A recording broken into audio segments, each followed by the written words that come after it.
생명존중 10주차 2교시 시작하도록 하겠습니다. 우리가 1교시에는 오늘 이제 주제가 뇌사와 장기 이식이라고 하는 그런 이제 주제인데요. 뇌사가 무엇인지, 또 뇌사가 우리가 혼돈하기 쉬운 식물인간이라고 하는 것과 어떻게 차이가 있는지에 대한 내용 같이 한번 살펴봤고요. 그리고 장기 이식은 어떠한 그 범위에서 할 수가 있는지, 또 뇌사 판정을 예를 들어서 어떻게 내리고, 또 그 기준이 무엇인지, 뭐 이런 다양한 것들 우리가 이제 같이 한번 공부를 해봤습니다. 그리고 가슴 뭉클하게 하고 눈시울 뜨겁게 하는 그러한 이제 사례들도 몇 가지 살펴봤고요. 또 그런 이제 장기 이식을 통해서, 그래서 이제 장기 기증자의 그 장기를 갖다 기증받아서 장기 이식을 통해서 생명을 연장을 하고 건강을 되찾는 이제 그런 과정을 갖다 우리가 어떠한 원칙에 의해서 진행을 할 수 있는지에 대한 것들 같이 한번 이제 공부를 해봤고요. 그런 것들이 법적으로는 어떠한 절차를 갖다 거치게 되고 어떠한 체계를 갖다 갖추어서 이루어지고 있는지도 같이 한번 이제 살펴봤습니다. 근데 실질적으로 우리 사회에서 이러한 이제 장기 기증을 통해서 장기 이식이 일어나는, 그래서 새로운 생명을 갖다가 이제 찾고 건강해지는 그런 관점에서 살펴보면은 사실 장기 기증이 활발하게 이루어져야 되는데요. 실질적으로 그러고 있지는 못한 것 같아요. 지금 이제 여기 있는 자료가 2017년 까지의 어떤 이제 그런 자료를 갖다가 이제 나타낸 건데요. 2017년에 이식 대기자 중에 하루 평균, 장기를 갖다 이식 받고자 하는 이제 대기자 중에 하루 평균 사망자가 3.4명이래요. 그러니까 1년이면 거의 장기 이식을 갖다 받지 못하고 죽는 사람들이 1000명 정도 되는 거죠. 예. 이렇게 많은 사람들이 결국은 장기 이식을 받으면 조금 더 건강해지고 생명을 연장할 수 있을 텐데 그렇지 못한 점이 이제 좀 안타깝지만, 어쨌든 그러한 측면에서는 장기 기증이 활발하게 이루어져야 될 필요성이 있는데요. 통계를 갖다 보면은 2011년에 368명이었었던 것이 실제로 이루어지고 있는 것이 2017년 정도라도 500명 정도로밖에 증가하지 않은 그러한 이제 점들을 갖다 이제 볼 수 있고요. 그럼에도 불구하고 장기 기증을 갖다가 통해서 장기 이식 수술을 받음으로써 건강해지는 이제 그러한 그 사례를 갖다가 그 나타내기 위한, 즉 대기자들의 수는 점점 증가를 하고 있는. 그러니까 2017년 기준만 해도 장기 기증 실질적으로 일어난 사례는 515건인데 대기한 사람들은 27,000명이 넘는다는 거예요. 그러니까 아주 극히 일부만 장기를 갖다 기증받아서 이식을 할 수 있다라고 하는 그런 자료를 갖다 볼 수 있고요. 또 물론 이제 실질적으로 저렇게 장기 기증을 통해서 이식을 받는 사례는 이제 우리가 앞에서도 살펴본 것처럼 뇌사의 경우가 그렇게 이제 이어지는 경우가 이제 많게 되는데요. 요거는 이제 2015년 자료예요. 이 자료들이 뭐 업데이트가 이렇게 빨리빨리 되는 것도 아니고, 이제 어떤 일을 계기로 해서 그래서 이제 자료들을 갖다가 다시 정리를 하고 이제 그러는 것 같아요. 특히 이제 매스컴을 통해서 이제 발표되는 그런 자료들을 우리가 이제 공개적으로 활용을 할 수가 있기 때문에 사실 굉장히 제한적이에요. 이게 2015년 기준으로 해서 그 발표가 된 자료인데요. 스페인 같은 경우에는 100만 명당 뇌사자들이 장기 기증하는 건, 이런 것들이 39.7, 거의 40명에 육박한다고 합니다. 굉장히 장기 기증이 활발하게 이루어지고 있는 거죠. 벨기에 같은 경우가 32.4명. 그런데 쭉 내려오면 비교적 선진국이라고 보이는 독일 같은 경우도 10.8명 정도에 지나지 않고요. 우리나라 같은 경우는 더 떨어져가지고 10명이 채 안 됩니다. 지금은 아마 이제 10명이 조금 더 넘었을 수 있어요. 왜 그러냐면 아까도 보신 영상처럼 사회적인 분위기가 어떤 이제 장기 기증이라는 그런 이제 나눔의 정신, 이런 것들이 조금 이제 형성이 됐기 때문에 10명은 이제 넘어섰을 거라고 보여지거든요. 2015년 자료니까 한 이제 4, 5년 지나면서. 그럼에도 불구하고 이렇게 절대적으로 부족하다는 거예요. 절대적으로 부족하다고 하는 그런 이제 그 현실이 있다가 보니까는 장기 분배의 어떤 문제들이 나타날 수가 있습니다. 그래서 장기 분배 문제는 우리가 어떻게 해결을 해야 될 것이냐예요. 효율성과 공정성 두 개를 갖다 다 만족을 시키면서 그러면서 이 장기를 갖다 분배해야 될 필요성이 있다는 거예요. 장기 기증자가 있다고 하더라도 뇌 사이에서 장기 기증자가 있다고 하더라도 어떻게 효율적으로 또 어떻게 공정성을 유지를 하면서 장기를 이식한 그런 형태로 이제 나타내야 될 것이냐는 거예요. 효율성이라는 것은 이거죠. 조직형이 완전히 일치해야 된다는 거지. 장기를 갖다가 저 사람한테 주고 싶은데 저 사람 조직하고 맞질 않아. 줘도 의미가 없어. 이렇다면 곤란하다는 거예요. 그래서 효율성이에요. 조직형이 또 완전히 일치한다고 하더라도 이식이 절박하고 성공 가능성이 높은 환자여야 된다는 거죠. 이러한 이제 효율적인 문제가 있고요. 공정성의 경우에는 이런 것들이 다 만족해. 조직형이 일치하는 환자가 여러 명 있을 때 그럴 경우에 누구한테 줘야 되는 거예요. 그런 경우에는 물론 이제 시급한 경우도 필요하겠지만 장기 대기 환자가 우선돼야 되는 거 아니냐. 공정성 부분에서는. 이러한 부분들이 전부 고려가 돼야 되고요. 의학적인 유용성 부분에서는 장기 이식의 절박함 뿐만이 아니라 의학적 관점에서 이식이 성공 가능성 이런 것도 굉장히 높아야 되겠죠. 이런 부분들도 고려가 돼야 되고 기회균등 측면의 문제에 있어서는 모든 것이 거의 비슷해요. 절박함도 비슷하고 성공 가능성도 비슷해. 그런 경우에는 젊은 환자한테 줘야 되느냐 아니면 또 노인을 갖다 우선해야 되느냐 이런 것들 이런 요소들에 대해서도 우리가 굉장히 고민할 요소가 많은 것이죠. 그렇죠? 또 장기 매매 문제에 있어서는 제공 가능한 장기가 부족해서 장기 밀매와 같은 불법적인 방법들이 굉장히 많이 등장을 할 수가 있다는 거예요.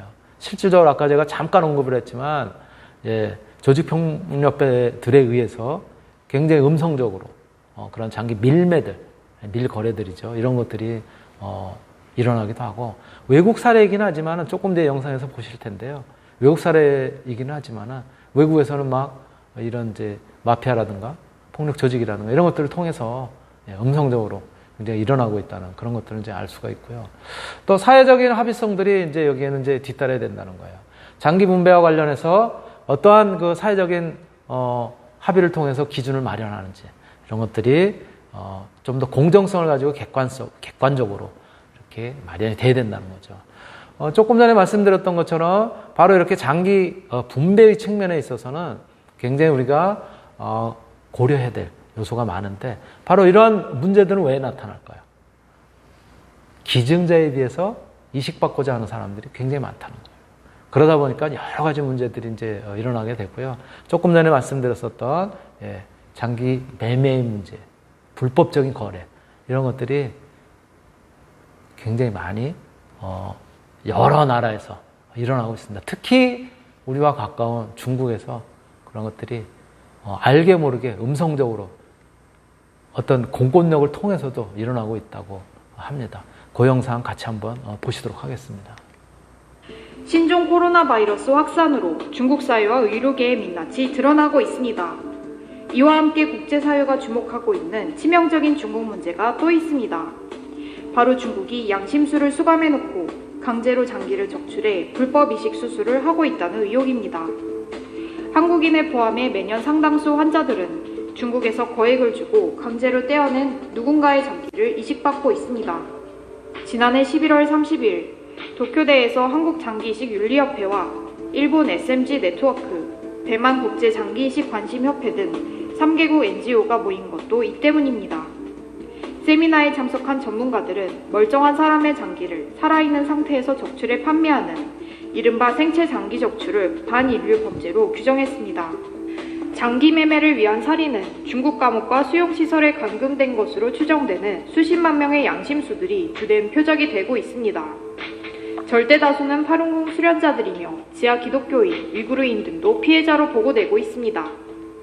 전문가들은 중국 원정 장기 이식을 차단하고 세계 각국이 중국인을 대상으로 한 장기 이식 연수를 중단해야 하며 범죄 연루자의 입국을 금지시켜야 한다고 밝혔습니다. 또한 11개 항에 이르는 도쿄 선언을 채택했으며 이를 실천하기 위해 중국 장기 이식 남용 아시아자문위원회도 설립했습니다. KOT 이승원 회장은 아시아 지역에 공동으로 목소리를 낼 수 있는 구심점이 생겼다고 밝혔습니다.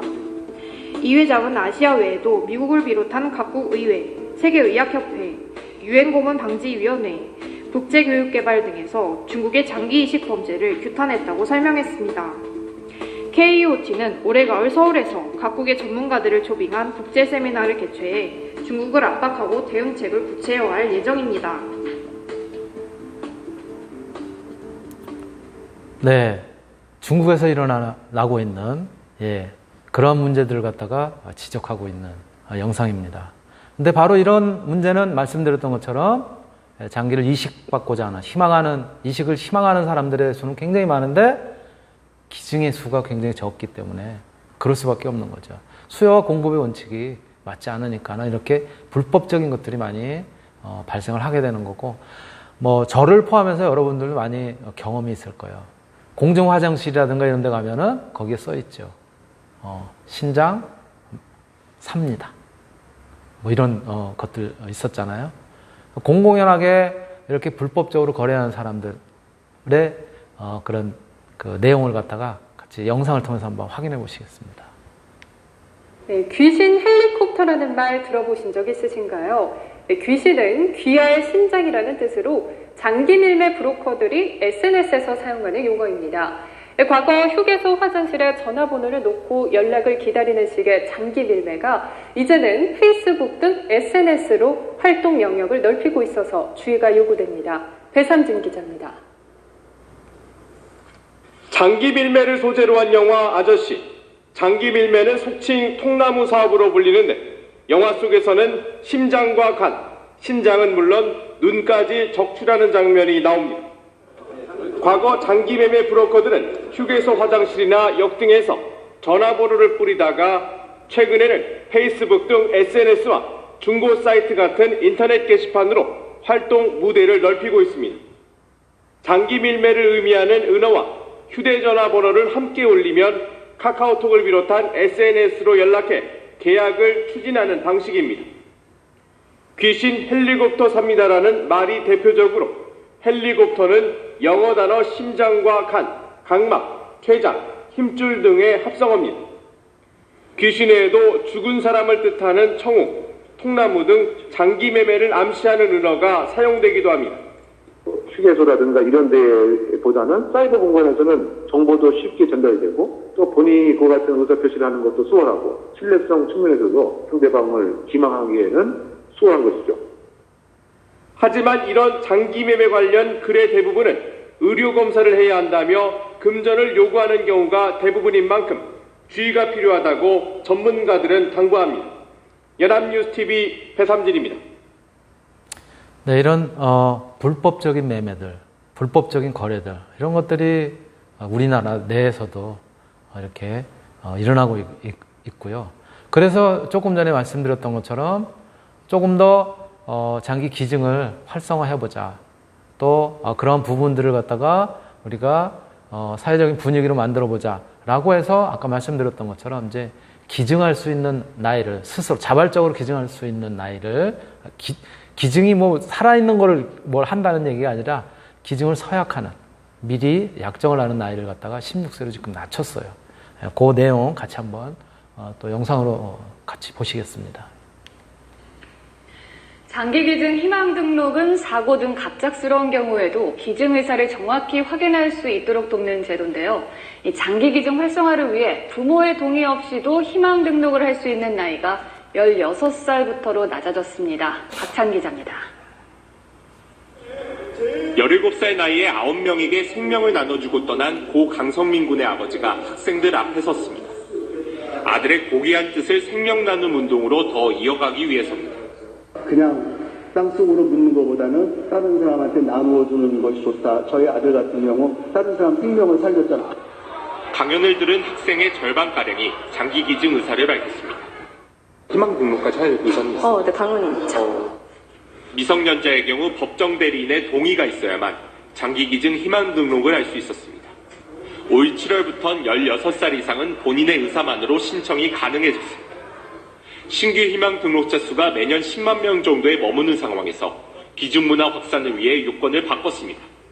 그동안에는 만 19세 이상 거의 없었으니까 외국에서는 전 세계가 만 15세 이상 등록을 할 수가 있어요. 특히 미국의 경우는 만 13세 이상 할 수 있어요. 장기기증 희망 등록을 해두면 갑작스러운 사고 등으로 내사 상태에 빠질 경우 장기기증으로 이어질 가능성이 커집니다. 가족들이 본인의 의사를 분명히 알 수 있어 이식에 동의하기 쉽기 때문입니다. 다른 치료 방법이 없어 장기 이식을 애타게 기다리는 환자는 3만 9천 명, 해마다 늘고 있습니다. KBS 뉴스 박찬입니다. 네, 이렇게 장기 기증의 희망 등록을 나이를 낮춰서 만일의 사태일 때 그렇게 나눔을 실천할 수 있는 그런 것들을 이렇게 이제 범국민적으로 운동을 갖다 이제 펼치고 있기도 하고요. 그러나 이제 장기 기증은 역시 윤리적인 관점에서 여러 가지를 우리가 이제 고려해야 될 요소가 있는 것이죠. 바로 긍정적인 부분이긴 하지만 어떠한 측면에서 이 장기 기증 또 장기 이식이 긍정적인 측면으로 볼 수가 있겠느냐라는 거예요. 요거는 이제 윤리적 관점에서 두 가지 형태로 나뉘어지는데요. 대표적인 사상가로는 칸트하고 그리고 벤담이라고 하는 이렇게 학자로 이제 나뉘어집니다. 강조점은 칸트의 경우는 이제 의무론적인 관점에서 동기가 굉장히 중요하다. 보편적이고 도덕적인 법칙에 그런 이제 따르는 그런 측면에서의 장기 이식이 이루어져야 된다라고 하는 측면을 갖다 이야기를 하고 있고요. 벤담의 경우에는 결과가 중요한 거다. 예. 이 장기 이식을 함으로써 행복하고 좀 더 밝고 또 즐길 수 있는 이러한 측면이 돼야 되는 거 아니냐라고 하는 부분을 갖다 이제 강조를 하고 있고요. 사는 방법적인 측면에서 보면은 칸트는 의무론적인 측면에서 올바르게 사는 게 중요하다. 우리 사는 데 있어서. 그런데 벤담의 경우는 잘 사는 것이 중요하다. 사실은 어떻게 보면 올바르게 사는 거나 잘 사는 거나 좀 비슷하게 느껴질 수도 있는데요. 조금 더 측면에서 보면 다르게 볼 수도 있죠. 도덕적인 윤리 측면에서는 선험적인 그런 그 요소가 필요하고 또 경험과 변화의 상황을 갖다 고려를 해야 된다라고 하는 측면을 이야기를 하고 있습니다. 가치 판단의 면에 있어서는 칸트의 경우에는 인간 존엄성에 근거를 해서 도덕 법칙에 의한 의문을 갖다가 우리가 응당해야 되는 그런 일들이다라고 이렇게 이제 보고 있고요. 그에 반해서 벤담의 가치 판단 기준은 최대 다수의 최대 행복 그리고 최대 이익이라고 하는 그런 이제 유형성을 갖다가 좀 더 이렇게 나타내고 있습니다. 또한 이제 유사 개념으로는 의무론적인 측면에서는 절대론적인 그런 이제 측면이 강한 면이 있고요. 목적론적인 벤담의 주장은 상대론적인. 그래서 상대적으로 좀 더 행복하고 또 상대적으로 좀 더 즐겁고 이러한 형태로 살아야 된다는 측면에서는 장기 이식이 굉장히 둘 다 중요하다, 필요하다라고 하는 측면에서 이제 이야기를 하고 있습니다. 자, 그렇다면은 이렇게 앞에서도 우리가 이제 살펴봤고 또 윤리적인 측면에서도 뭐 관점이 다르긴 하지만 이렇게 긍정적으로 이제 보고 있는데 그럼에도 불구하고 장기 이식을 받아서 회복하고자 하는 희망자는 많은데 공여자, 기증자는 적고 그렇잖아요. 그래서 이제 방법을 찾는 것이 뭐냐면은 이제 동종 이식을 넘어서 이종 이식으로 자꾸 이제 눈을 돌리게 됩니다. 자, 이종 이식의 하나의 사례예요. 예. 돼지의 각막을 갖다가 원숭이에게 이식을 해서 성공을 한 그런 사례들이 우리 매스컴에 등장을 했습니다. 사람의 경우까지 이게 이제 점점 연구가 더 깊이 있게 진행이 되겠죠. 같이 영상을 한번 보실게요. 의미 있는 재미있는 실험 결과가 나왔습니다. 돼지 각막을 이식받은 원숭이가 면역 억제제를 맞지 않고도 1년 이상 정상 기능을 유지한 건데요. 곧 사람에 대한 임상시험도 할 수 있을 것으로 보입니다. 백종구 기자입니다. 영장류의 장기를 이식해도 면역 거부 반응을 일으키지 않도록 유전자를 조작한 믿음이라는 돼지입니다. 2010년에 1세대가 태어났고 5세대 이상 형질을 고정해 각종 의학 실험에 사용되고 있습니다.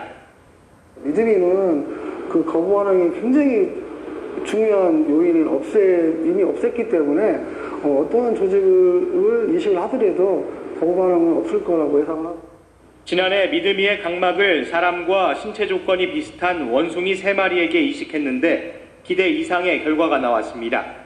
각막 투명도가 모두 6개월 이상 유지됐고 그중 한 마리는 400일 이상 계속된 겁니다. 세계 최초로 면역 억제제를 쓰지 않고 1년 이상 기능이 유지된 것이어서 더욱 값진 결과입니다. 세계보건기구의 임상시험 요건을 맞추기 위해 앞으로 원숭이 5마리에게 추가 각막 이식을 해볼 예정입니다. 이 중 2마리만 6개월 이상 투명도가 유지되면 요건은 충족됩니다. 충분한 수의 실험을 통한 안전성 확보라는 점에서 추가적인 연구가 더 필요할 것으로 보이고 장기적 생존을 한 부분 각막에 다른 면역학적 이상은 없었는지에 대해서도 좀 더 많은 수의 실험이 이루어져야 할 것으로 보입니다. 관계 법령이 마련되고 사회적 합의가 이루어지면 각막 이식을 기다리는 2천여 명의 대기 환자에게 조만간 희소식이 들릴 수도 있을 것으로 보입니다. YTN 백종규입니다. 이렇게 이제 돼지가 많이 이용이 되고 그러는 거는 돼지의 조직이 사람하고 굉장히 유사하답니다. 그래서 이렇게 이제 돼지를 이용을 해서 그래서 이제 장기 이식을 하는 연구들이 굉장히 활발하게 이루어지고 있고요. 그 사례 또 다른 사례 한번 보시겠습니다. 동물의 장기를 사람에게 이식하는 걸 이종이식이라고 하는데요. 돼지 장기를 사람에게 이식하는 이종이식 분야에서 국내 기술이 주목받고 있습니다. 하지만 뛰어난 기술력에도 관련법이 전무해 환자에게 적용할 수 없는 실정입니다. 이성규 기자입니다. 인슐린을 생산하는 돼지 장기를 당뇨병 환자에게 이식하는 일명 돼지체도 이종이식 기술은 우리나라가 선두를 달리는 분야입니다. 국제 전문가들도 국내에서 진행 예정인 임상시험에 대해 과학적 준비는 끝났다고 평가했습니다. 연구팀이 앞서 원숭이에게 돼지체도를 이식해 효능을 확인하는 등 세계보건기구가 제시하는 국제기준을 충족했기 때문입니다. 하지만 이 같은 기술력에도 불구하고 실제 돼지체도 임상시험이 이루어질지는 불투명합니다. 세계보건기구는 이종이식 임상시험을 진행할 때 각국의 관련법을 따르도록 하고 있는데 국내에는 관련 제도나 법이 전혀 없기 때문입니다. We encouraged the XRC to continue to reach out to the Korean FDA and to the Public Health Authority to try to develop a regulatory framework to best protect public health in Korea.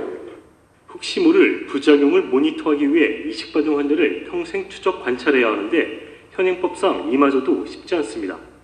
감염병 예방법의 어떤 해석을 받아서 이종 이식을 받은 환자들이 그 범주에 속하게 된다면은 현재 있는 우리나라의 제도 내에서도 그런 추적 관찰이 가능할 것이라고 생각을 하고 있습니다.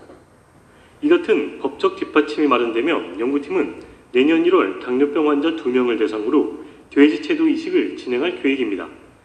이식이 필요한 환자 10명 가운데 1명만 수술을 받을 정도로 이식용 장기는 절대 부족한 상황입니다. 장기 부족에 현실적 대안이 될 수 있는 이종 장기 이식이 계획대로 진행될 수 있을지 아니면 정부의 무관심 속에 자초될지 관심이 쏠리고 있습니다. YTN 사이언스 이성규입니다. 네, 이렇게 돼지의 장기를 갖다 사람에게 이식하는 이종 이식들이 활발하게 지금 연구가 되고 있고 또 그런 사례들이 이제 나오잖아요. 그러면 이종 이식의 문제점은 없을까요? 자, 이종 이식에 대한 문제. 이종 장기를 즉 종이 다른 그런 이제 동물의 장기를 갖다 이식했을 때 나타나는 문제점을 갖다 우리 한번 같이 살펴볼 그런 필요성이 있습니다. 바로 그러한 문제점으로는 첫 번째 이종 이식을 갖다 함으로써 장점도 사실 있어요. 그러니까 저기에 대한 연구 개발이 활발하게 이루어지고 있는 것이죠. 예를 들어서 이런 것들이죠. 장기 수급의 문제라든가 비용의 문제라든가 이런 부분을 해결하는데 굉장히 용이하다는 거예요. 이종장기를 갖다 이식받게 되면은 다른 방법들에 비해서 위험 부담을 갖다 좀 더 낮추고, 그리고 비교적 안전한 방법이 보장이 된다면, 이러한 단서는 있지만, 장기 수급의 문제라든가 비용의 문제라든가 이러한 굉장히 긍정적인 요소들이 크다라고 하는 이제 장점이 있고요. 그럼에도 불구하고 이종장기는 한 4가지 정도로 문제점을 갖다가 여전히 가지고 있습니다. 첫 번째가 안전성 확보의 문제예요. 복제동물의 장기 이식에 거부 반응이 없다고 하자고요. 그렇다고 하더라도 이제 질병 전염의 문제가 있다는 거예요. 조금 전에 인터뷰에서도 있었지만은 그런 어떤 이제 감염의 문제, 이런 것들이 새로운 어떤 이종으로부터 옮아와서 그런 것들이 이제 문제가 될 수 있는 소지가 있기 때문에 그런 안전성 확보에 문제가 있고요. 두 번째는 정체성 혼란의 문제가 있을 수 있어요. 이게 굉장히 활발해져 가지고 이제 뭐 예를 들어서 어디 장기가 안 좋으니까 돼지를 통해서 배양을 해가지고 그 장기를 갖다 이식을 받았어. 근데 그런 게 몸에 뭐 예를 들어서 뭐 한 10% 정도 돼. 그렇다면은 어느 부위까지 이식을 했을 경우가 인간이라는 거지. 이러한 이제 정체성 혼란의 문제, 이런 것들이 이제 있을 수 있다는 거죠. 세 번째는 동물 실험의 문제예요. 소위 얘기하는 동물도 인간처럼 고통 없이 살 권리가 있다는 거죠. 동물권이라고 우리가 보통 얘기하는데, 그러한 이제 생명윤리 측면에서의 어떤 동물 실험의 문제가 있을 수 있고요. 네 번째로는 생태계 보존의 문제예요. 이렇게 이종 동물들을 갖다 자꾸 활용을 해서, 그래서 사람들이 거기서 이제 이득을 갖다 이제 취득하려고 하는 거 아니에요. 그러다 보면은 특정 동물을 대상으로 해서 대량을 생산하게 되고 그렇게 될 거 아니에요. 그러면 자연 질서를 파괴할 수 있는 이런 이제 우려가 있다라고 하는 점들을 갖다가 이제 우리가 이야기를 할 수가 있고요. 그러한 측면에서 이제 또 다른 연구로 자가 세포를 갖다 자꾸 이제 이식을 그럼으로써 이제 이종이 아니라 동종 내에서 해결하려고 하는 그런 문제들, 그런 노력들도 활발하게 이루어지고 있습니다. 영상 한번 보실게요.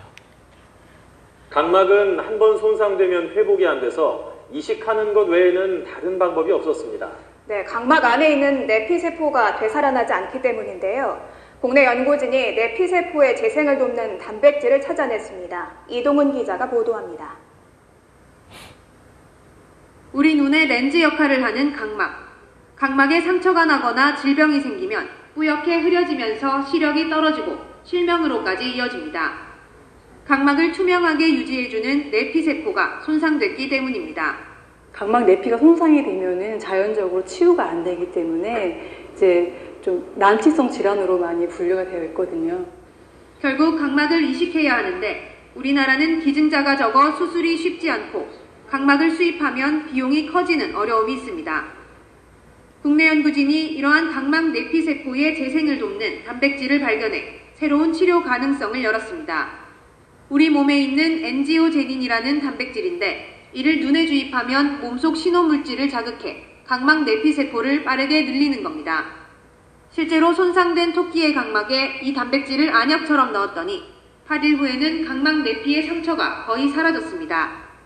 혼탁해졌던 각막도 눈에 띄게 투명해진 것을 볼 수 있습니다. 각막 내피를 다 거의 망가뜨린 다음에 이 엔지오제닌 물질을 쓰게 되면은 그 남은 살은 몇 개의 세포만 있어도 내피세포의 증식과 또 이렇게 재생이 일어나가지고 투명한 각막으로 바뀌는 걸 갖다 우리가 볼 수가 있습니다.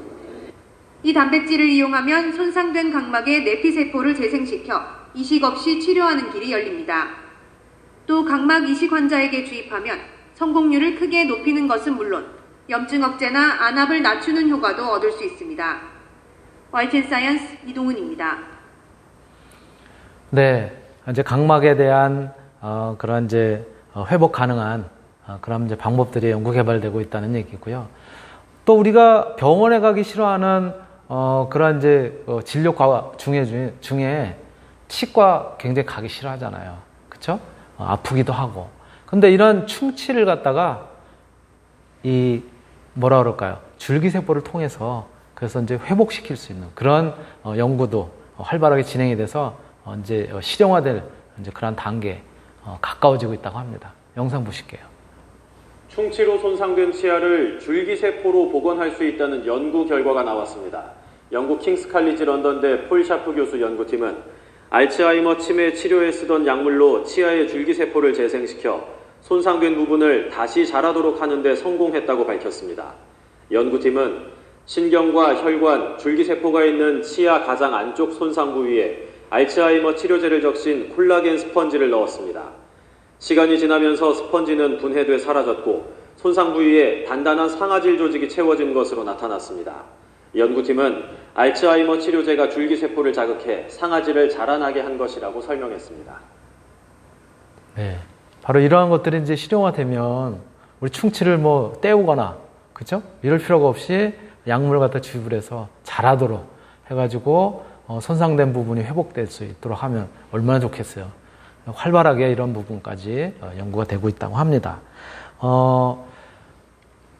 자, 오늘 우리가 이제 뇌사 그리고 장기 이식에 대해서 이제 같이 살펴보고 있고, 그런 것들을 해결하기 위한 장기 이식의 문제에 대해서 여러 가지 같이 공부를 하고 있는데요. 자, 이제 여러분들에게 이러한 상황이 주어졌다고 합시다. 예, 실질적인 이제 사례예요. 제가 한번 읽어볼게요. 자, 병원마다 장기 제공자를 기다리며 사경을 헤매는 대기자가 더욱 늘어가고 있다. 건강하던 20세의 김 씨가 길을 가다가 불량배들에게 맡고 있는 사람을 도와주는데 그 과정에서 머리를 다쳐서 의식을 잃고 병원에 실려왔다.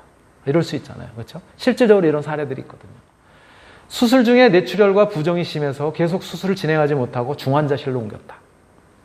그런데 주치의가 뇌사 상태에 지금 있다고 한다. 라고 판정을 내렸고 보호자에게 가망이 없다고 설명을 했어요. 그러나 김 씨의 어머니는 어떻게 해서든 살려줬으면 좋겠다. 라고 애원하고 있는 상황이에요. 그런데 또 다른 측면에서는 김 씨, 이제 뇌사에 이제 빠진 김 씨의 고모가 지금 여러분들이에요. 여러분들을 찾아왔습니다. 그래서 김 씨의 사촌 동생, 이제 고모의 이제 아들이겠죠. 사촌 동생인 박 씨가 장기 이식을 지금 희망을 하고 있어요. 그래서 장기 이식을 받아야지 회복을 할 수 있는 그런 대기자라고 이야기를 합니다. 그래서 주치의는 이 사실을 알고 나서 여러분들에게 조심스럽게 이제 얘기를 했어요.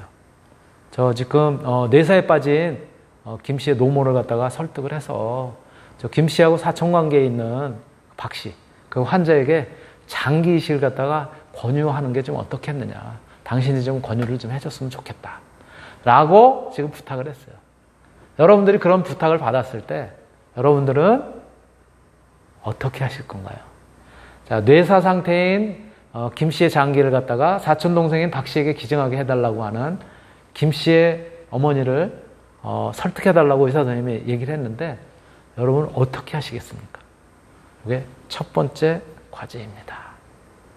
두 번째는 자, 뇌사를 죽음의 기준으로 해서 장기 이식을 하는 것이 윤리적으로 과연 이게 가능한 것인지, 제가 윤리적인 뭐 여러 가지 기준들, 학자라든가 뭐 철학자라든가 뭐 등등, 또 어떤 이제 공공의 이익이라는 측면에서 효율적인 측면이라는 거에 대해서도 다 이제 포함해서 설명을 드렸는데, 여러분들은 바로 이러한 뇌사를 갖다 죽음의 기준으로 해서 장기 이식을 하는 것이 윤리적으로 가능한지, 여기에 대해서 여러분들의 의견을 갖다가 좀 밝혀주시기 바랍니다.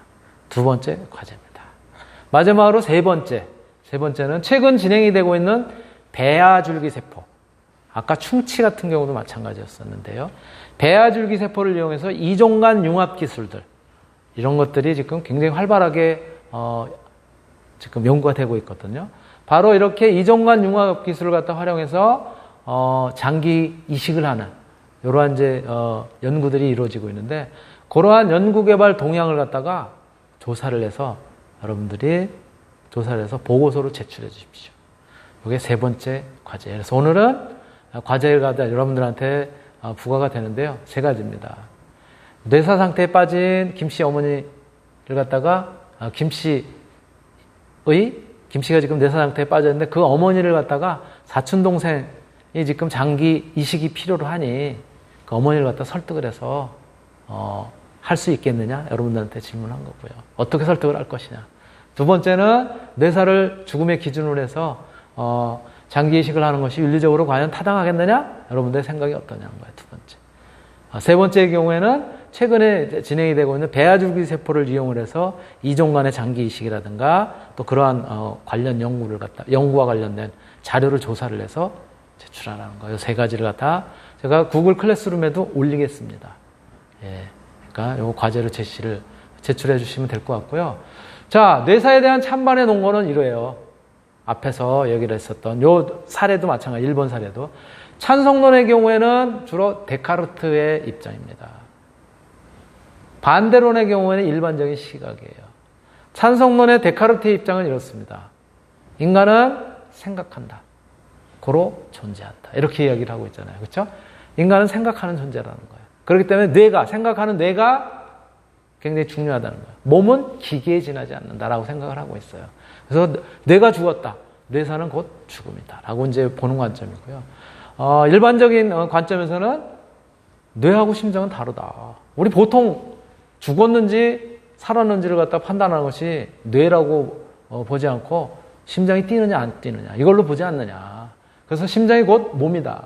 전통적인 시각에 근거한다면은 뇌가 죽었다고 해서 아직 심장이 뛰고 있다면 이거는 본질적인 죽음이 아니다. 예, 라고 보기 때문에 본질적인 죽음이라는 것은 심장이 멎어야 된다라고 하는 측면이에요. 세 번째는 확장된 시각. 찬성론은 다른 생명을 살릴 수 있어요. 장기이식을 통해서. 그러나 반대론의 경우는 생명은 그 자체가 존엄하기 때문에 장기이식 불가하다라고 보는 거고요. 또 도덕적인 윤리 측면에서는 찬성론은 유기적인 인격체로서 인간 다음에 본질은 뇌에서 비롯이 된다. 그래서 인간의 사고 능력이 뇌를 갖다가 굉장히 중시하는 데 반해서 반대론적인 측면에서는 인간의 죽음을 실용적인 동기만으로 볼 수는 없다. 예, 인간은 삶 그 자체가 중요한 거고 심장을 그런 의미에서 중요시해야 된다라고 하는 측면이라는 거예요. 이 부분을 여러분들이 이제 살펴보시면 될 것 같고요. 아까 사례를 갖다가 잠깐 본 것처럼 찬성 입장에서는 이런 거예요. 무의미한 연명으로 인한